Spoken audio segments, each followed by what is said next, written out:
An excellent day, everyone, different parts of the world. Dr. Harry Benjamin, the Wealth Creation Project, lesson number 48. After 3 decades, almost 3 decades almost 3 decades of entrepreneurial experience. And ladies and gentlemen, it's been a pretty interesting ride and very rewarding journey. So I'm seeking to take some of the mistakes that I made coming up the ladder of entrepreneurship to help those who are on their way to eliminate those mistakes and have a better journey than I had.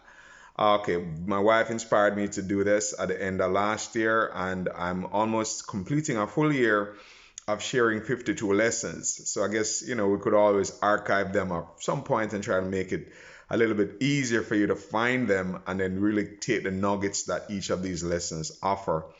And hopefully, some way, shape, or form, I'll try to get that done for us.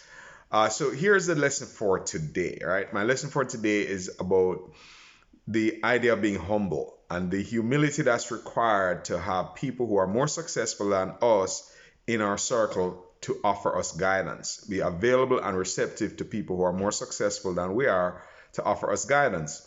When I was coming up the ladder, I didn't realize how important that was. In fact, it's not something that I even understood its real benefit to have people who are way more successful than me in the automobile industry, in real estate, in an area called time and attendance that we really wanted to dive into business wise, even getting into the area of opening up a spa. My wife and I were planning to do that at one point. So there are different businesses that you want to get into, and to seek out people who are much more successful than you are in that field is the way to make progress. Sometimes we resist doing that because you feel that people who are already successful may not want to give you their advice. But there are people who offer consultancy. They make it a profession. They make it a part of their business. They don't feel threatened with other people coming into their space because they believe in abundance and believe that there's more than enough for everyone. So I did not seek that. I did not reach out to people who are more successful than I was. I did not open myself up to advice. And if I did, I would have avoided that dramatic downfall that we went through, financially speaking, and landed in a valley. So my encouragement to you is to start to seek out people who are way more successful than you are. Don't become the smartest person in your circle. If you're in the trading space, which I'm in today, have traders around you that are earning way more money than you so that you could tap into them. Don't be the one that, is the smartest one in your circle and you're the brightest one, and nobody else in your circle is going to give you advice because you want to make sure that you're okay and you protect yourself.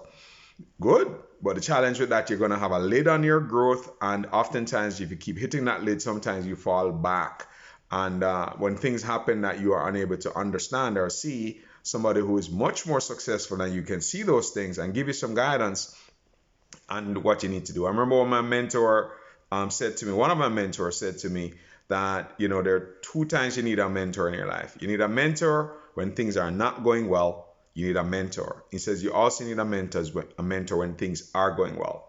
There are things that when things are going well and it seems like things are working well, there are things ahead of you that you cannot see. But if you have a mentor who's more successful than you, then they know some of the things that are ahead of you that they'll help you to avoid if you're open to being guided and trained by someone who is much more successful. So hopefully that message resonates with somebody out there. Stay humble, open yourself up, and you'll be able to learn from those people who are way ahead of you. All right. Love you and appreciate you. Bye bye.